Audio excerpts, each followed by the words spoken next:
The world had changed overnight. One week the streets were filled with people rushing to work, children laughing on playgrounds and cars honking in endless traffic. The next week, silence ruled the city. Stores closed, schools shut down, and doors were locked from the inside. A deadly sickness had spread across the planet, and the only way to stay safe was to stay apart. Humanity had never seen the world this quiet before. For him, it was strange, but not impossible. He had lived alone before, spent long weekends reading books or watching television without speaking to anyone. He knew how to pass time in silence. But for his roommate Yura, the lockdown was something far worse. Yura was not from Earth. She had come here as part of an exchange program between worlds, a quiet attempt at friendship between humans and her kind. She was tall, with silver skin that shimmered faintly even under dim light. Her hair looked like flowing strands of glass catching colors when the sun touched it. Her voice was soft and melodic, almost like a song. She was unlike anyone else in the building, and even though neighbors sometimes stared, she had always smiled politely. But now, inside the small apartment, her smile had vanished. The silence pressed down on her like a heavy weight. She sat by the window, staring out at the empty street below, her hands trembling in her lap. She whispered words in her own language sometimes, words that sounded cracked and broken. He asked her what they meant, and she answered in a low voice. On my world, silence means danger. Silence means someone is gone. We are never alone back home. To be alone is to be close to death. Her words broke his heart. At first, he tried to distract her. He brought out card games, showed her how to play, even though she struggled to hold the cards with her long, delicate fingers. He cooked strange recipes he found online, laughing when the food burned or came out looking like lumps of clay. Sometimes, she laughed too, a small sound that brought light back to her face. But the laughter never stayed for long. Nights were the worst. When the city grew dark and even the birds seemed to vanish, Yura would curl up in the corner of the couch, her eyes glowing faintly in the shadows. She confessed to him that she could not sleep. On her world, her people lived in large halls where hundreds breathed and dreamed together. To sleep without hearing the sound of others breathing near her felt like drifting into a void. He did not know how to fix that. So he stayed awake with her. He read stories aloud in a quiet voice, even when his throat grew sore. He played soft music from his phone, hoping the sound would comfort her. Some nights she rested her head on his shoulder and whispered, "Do not stop talking." He never did, not until her breathing grew steady. Days turned into weeks, and the walls of the apartment felt smaller each day. The heat of summer began to creep in, making the air heavy and sticky. The fans hummed constantly, but even then Yura seemed uncomfortable. She pressed her hand against the glass of the window as though searching for cool air on the other side. He noticed how her silver skin looked duller, how her movements slowed as if she carried invisible weights. At first he thought it was boredom or sadness. But deep down he felt something worse was coming. Yet in those first weeks of lockdown before the true struggle began, there was a fragile sense of togetherness between them. She was terrified of silence, and he was terrified of failing her. They filled the quiet with board games, awkward jokes, and the sound of two very different beings trying to keep each other alive in spirit. In a way, the lockdown forced them closer. Strangers would never have shared so much time. Friends would never have seen each other's weaknesses so clearly. But here, in this small apartment, they were not just human and alien, not just roommates by accident. They were two souls trapped in the same storm, holding on to each other for comfort. He did not know how long the lockdown would last. She did not know if she could endure it. But one thing was clear in their hearts. Neither of them was truly alone anymore. And sometimes, in the middle of fear and silence, that was the only thing that kept them going. The lockdown had already changed their lives, but nothing could have prepared them for the heat wave that followed. Summer came early, and it came like fire. The sun blazed day after day, turning the walls of the small apartment into ovens. The fans worked constantly, but the air they pushed was still warm. The fridge hummed loudly, struggling to keep things cold. For him, the heat was uncomfortable but familiar. Humans had learned to deal with hot summers by drinking cold water, sitting near fans, and taking long showers. It was not pleasant, but it was bearable. He thought it would be the same for Yura. He was wrong.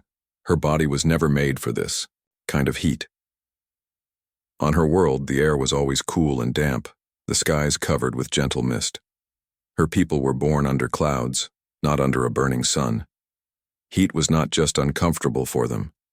It was deadly. At first, she tried to hide her suffering. She sat by the window, her hands pressed against the glass, hoping for a breeze that never came. Her silver skin lost its shine, turning pale and dull. Her eyes, which once glowed softly in the dark, dimmed like fading lanterns. He noticed she stopped eating much. Meals that once brought her comfort now made her push the plate away. Even water she drank slowly, as if her body could not accept it. When he asked if she was sick, she shook her head and whispered, "The air burns me." Her voice was weak, but her words were clear. The heat was breaking her down from the inside. He panicked quietly. He tried everything he could think of. He placed cold towels on her forehead. He filled bowls with water and set them near her so she could dip her hands inside. He even sat her in front of the open fridge, letting the cool air wash over her. For a moment she seemed to relax, but the relief never lasted long. The power cuts made things worse. Some nights the lights went out, the fan stopped spinning, and the fridge grew silent. The apartment turned into a sealed box of heat, and every breath felt heavy. Those nights, he stayed awake, fanning her with a book, watching as sweat dripped from her face and her chest rose and fell in shallow breaths. She whispered once in the darkness, "On my world, heat is the end. My people do not fight it. When the heat takes us, we accept it, we let go." He shook his head furiously. "Not here, not with me. You're not giving up." But she looked at him with tired eyes. "You cannot fight the sun." His heart ached at her words. She believed this was the end, not because she wanted it, but because her people had no concept of resisting such suffering. They had never needed to. She was thousands of miles away from her cool, misty home, trapped in a furnace of a city, and she thought there was no escape. For him, it was unbearable to watch. He could see how her body weakened each day. She moved slower, her hands shook when she tried to stand, and sometimes she simply collapsed back onto the couch with a faint groan. One evening, he found her sitting on the kitchen floor near the fridge, the door open, cold air washing over her face. She looked fragile, smaller somehow, as if the heat had taken pieces of her strength. He knelt beside her, his chest tight with fear. "Stay with me," he whispered. Her glowing eyes flickered. "Why do you try so hard? It is nature. I cannot win against this." His voice broke as he answered, "Because you're my friend. Because I don't let people die if I can help it. Because that's what we humans do. We fight even when it looks impossible." Her lips trembled, as if she wanted to smile but didn't have the strength. She leaned against him, her body burning hot against his skin. That night he lay awake, thinking of every survival story he had ever heard. Humans lost in deserts, trapped in frozen mountains, stranded at sea. Again and again, humanity had survived, because they refused to give up. He realized then that if Yura's people had no will to fight heat, he would have to give her his. The heat was not going away. The power cuts would not stop. The summer would only get worse. But deep in his chest, a fire of determination burned. He would not lose her. She might believe this was her end, but he had already decided. As long as she was under his roof, he would fight the sun itself if he had to. The heat wave did not let go. Each day felt heavier than the last. The air inside, the apartment grew thick, and the walls trapped the sun's fire like a prison. He opened windows, but no wind came through. The streets outside shimmered like rivers of heat. The whole city was suffering, but inside that small room, Yura was suffering most of all. She could no longer hide her weakness. Her steps were unsteady. Her hands trembled even when she lifted a glass of water. She spoke less and less. And when she did, her voice was hoarse, almost fading. Her silver skin, once shining like polished stone, looked cracked and dry. The glow in her eyes had dimmed so much that some nights he thought they might go dark forever. He tried everything. He filled bowls with ice and placed them around her, but the ice melted within minutes. He soaked towels in cold water and wrapped them around her arms and neck, but the relief vanished quickly. He even dragged his mattress into the bathroom and ran cold showers, sitting her under the falling water for as long as he could. She leaned against the tiles, shivering, whispering, "Too hot, too hot." But nothing was enough. Then the power failed completely. The fans stopped. The fridge went silent. The apartment grew hotter by the hour. He stared at the dark ceiling, panic rushing through him. Without power, she would not last much longer. That night was the worst. She collapsed on the floor, her body shaking with violent tremors. Her skin burned under his touch, yet she was shivering as though caught in a freezing storm. He lifted her gently, cradling her against his chest, whispering her name again and again. Her eyes flickered open. She looked at him with the faintest trace of life and whispered, "It is time. My body is failing. On my world, no one survives this." Tears blurred his vision. "No, I won't let you go. You cannot fight nature," she breathed, his voice cracked with desperation. "Watch me." He did not sleep that night. He sat beside her, pressing wet cloths to her burning skin, fanning her with a book until his arms ached. His throat was dry, his own body exhausted, but he refused to close his eyes. Every second counted. Every breath she took was a victory. At one point, she looked at him weakly and whispered, "Why? Why fight for me? I am not human. I am not even from this world." He leaned closer, his voice trembling but firm. "Because you're my friend. Because you're here with me. Because humans don't abandon the people they care about, not even when it feels impossible." She stared at him for a long moment. Her lips parted as if she wanted to argue, but no words came. Instead, she closed her eyes and let him hold her. He felt her pulse weak against his arm, each beat slower than the last. Fear gnawed at his chest, but another feeling grew stronger, a burning determination. Humanity had faced deserts, storms, plagues, and endless wars. They had climbed mountains, crossed oceans, and walked on the moon.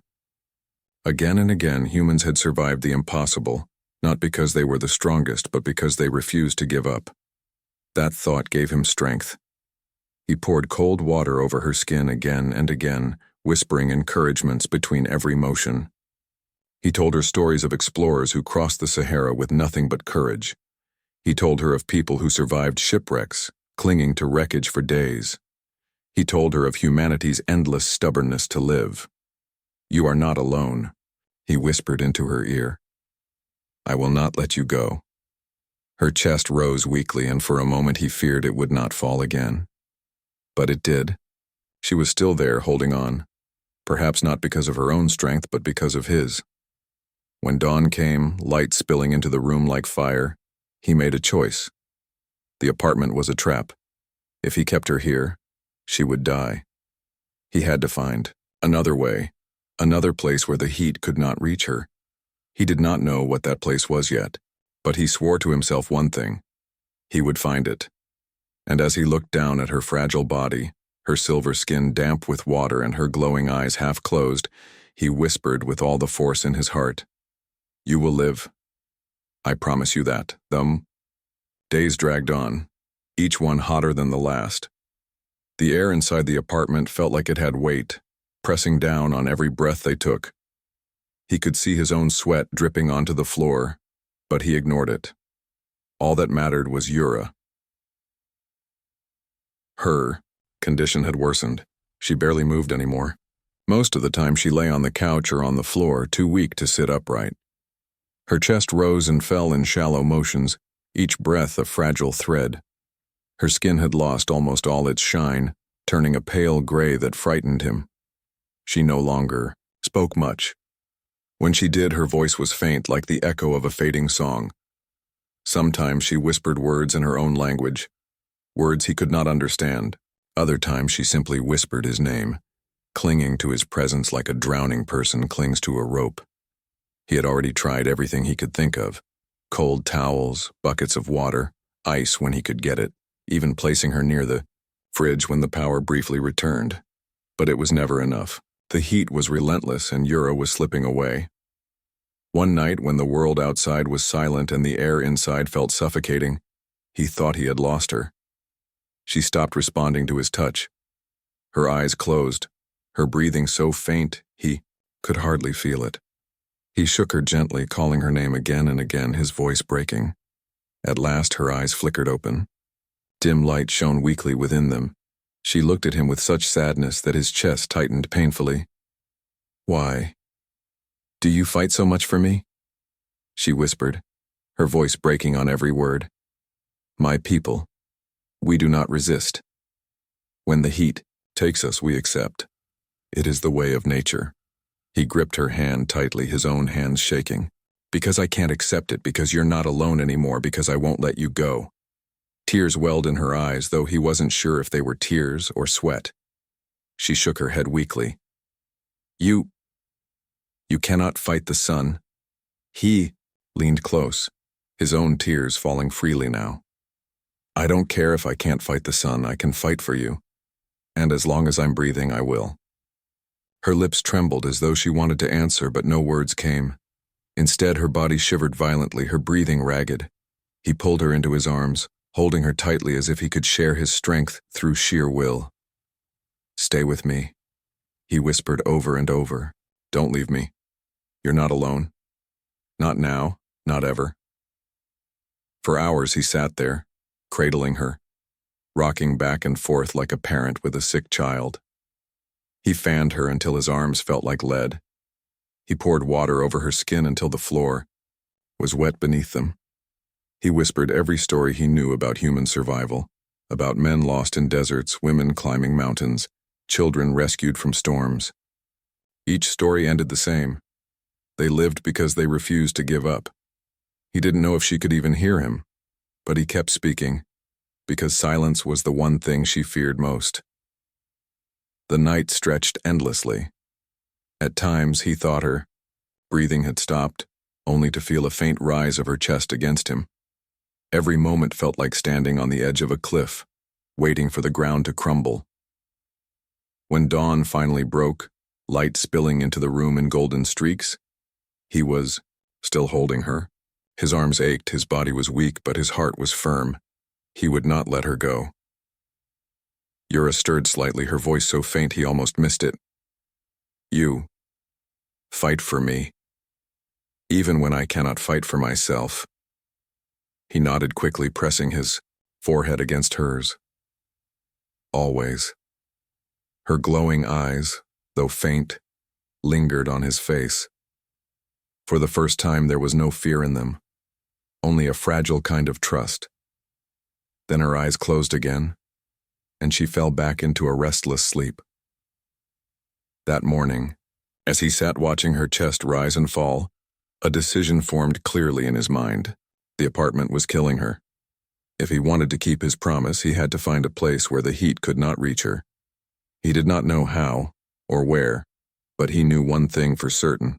He would not let this be the end. Even if he had to carry her through fire, he would find a way to keep her alive. The morning after that terrible night, he knew something had to change. The apartment was no longer a shelter. It was a trap of heat and silence.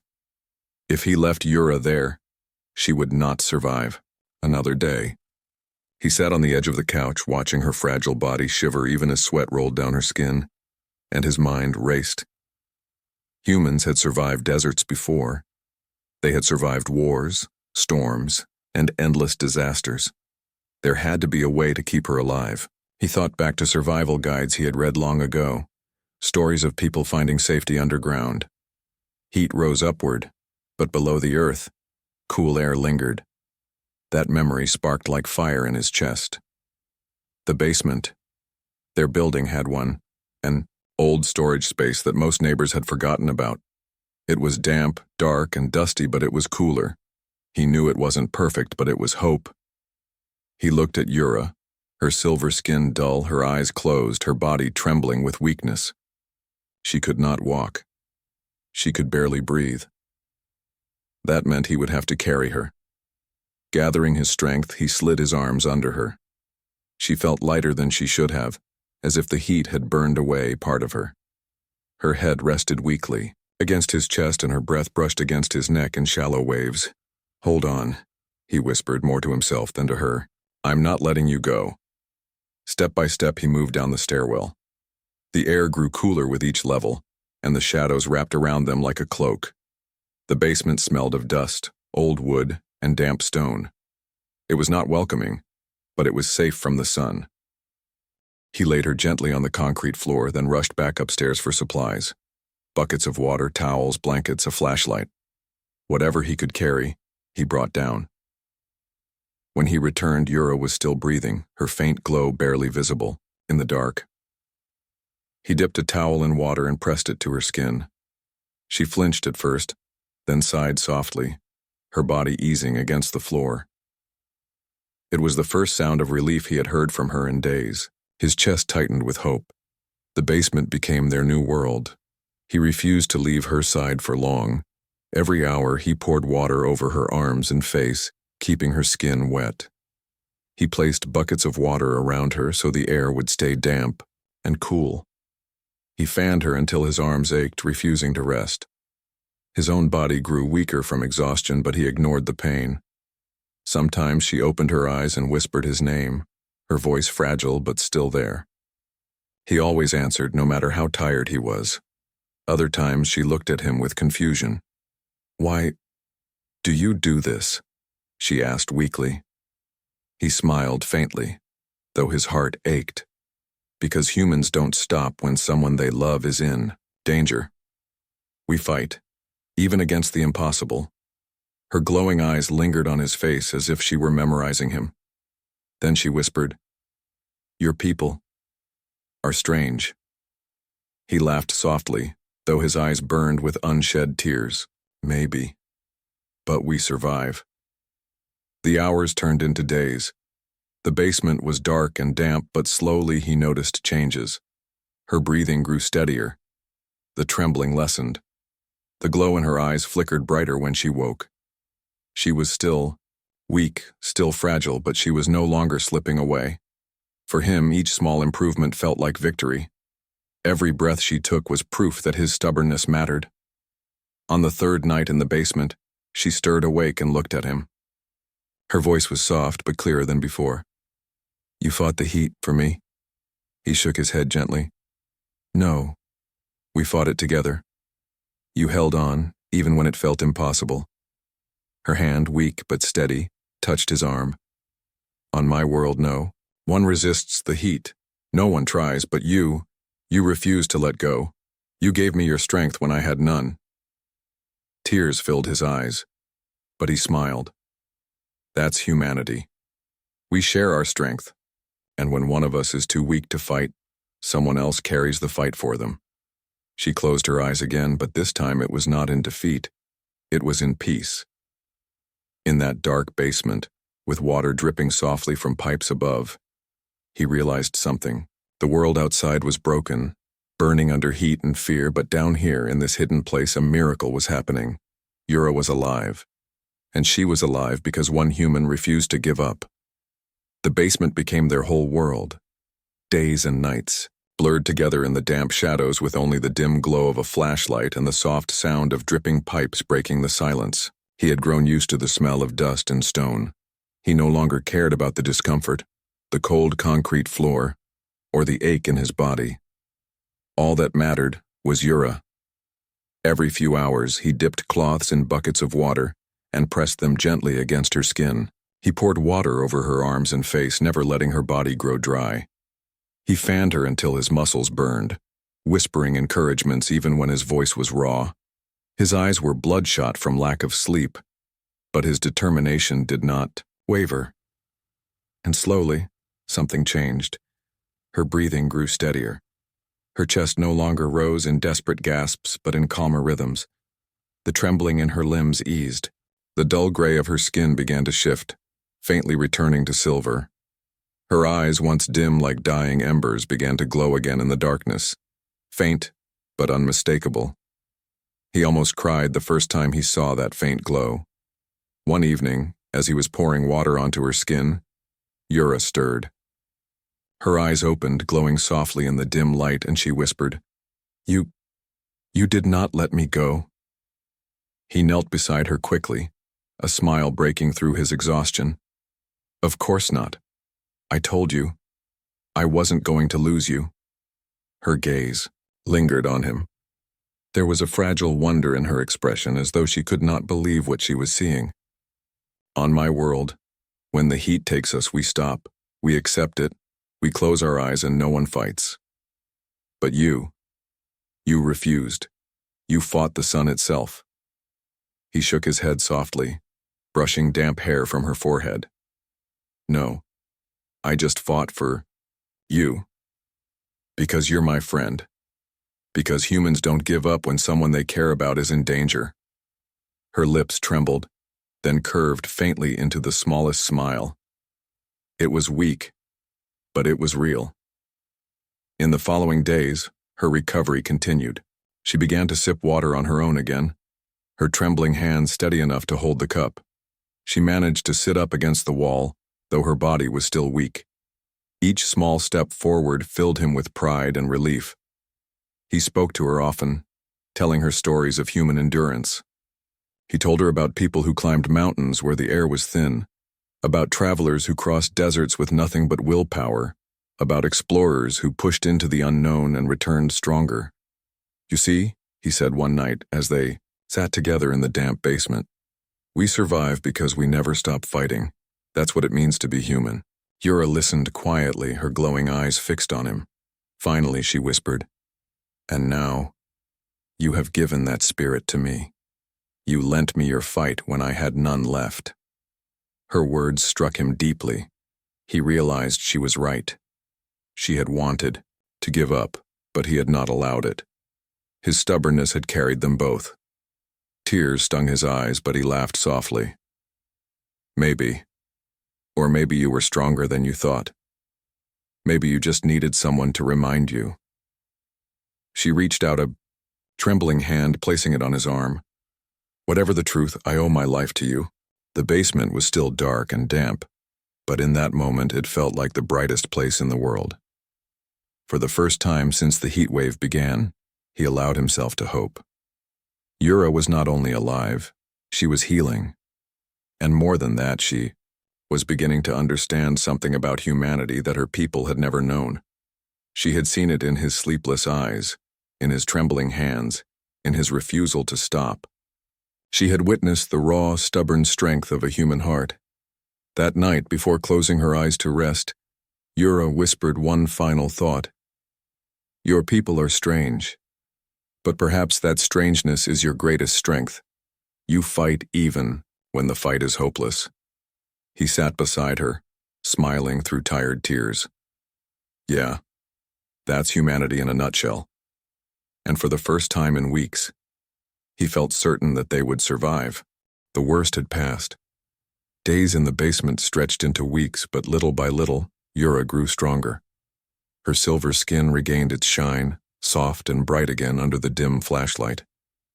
The glow in her eyes returned, no longer faint, but steady, lighting the darkness around her. She could stand now, though her steps were slow. She could drink and eat again, even smile without pain. For him, every small sign of her recovery felt like victory. The first time she stood by herself, he almost cried. The first time she laughed again, a small but genuine laugh, he closed his eyes and held onto the sound as though it were treasure. After all the fear, after all the nights he had stayed awake whispering to her, seeing her alive felt like a miracle. When the lockdown began to ease and the power returned, he knew it was time to leave the basement. Carrying their few things, he guided her back upstairs. The apartment felt strange after so long. It smelled of stale air and dust, but sunlight poured through the windows. He worried the light might hurt her, but Yura stepped forward and stood by the window gazing at the sky. The sun no longer frightened her. She looked at it with calm, her glowing eyes steady. Then she turned to him and whispered, "I lived because you refused to let me die." He swallowed hard, emotions tightening his chest. "No. You lived because you held on.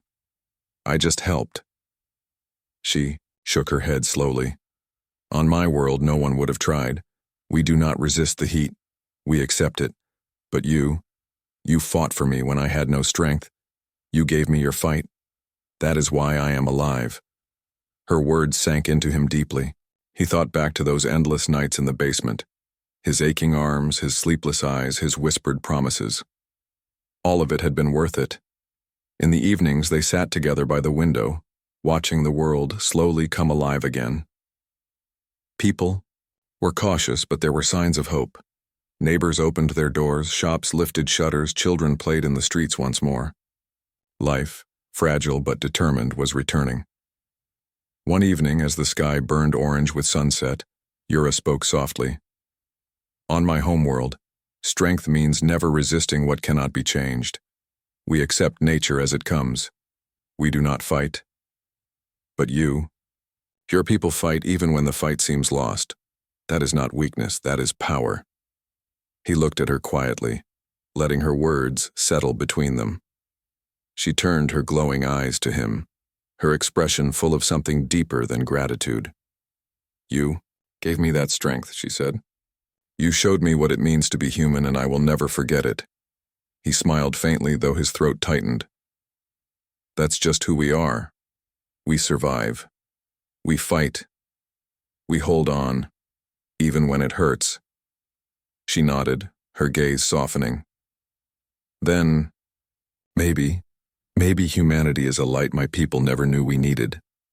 For a long moment, silence filled the room, but it was not the silence that once terrified her. It was a peaceful silence, shared between two souls who had survived something impossible together. He reached for the glass of water on the table and handed it to her. She accepted it with a steady hand, drinking slowly.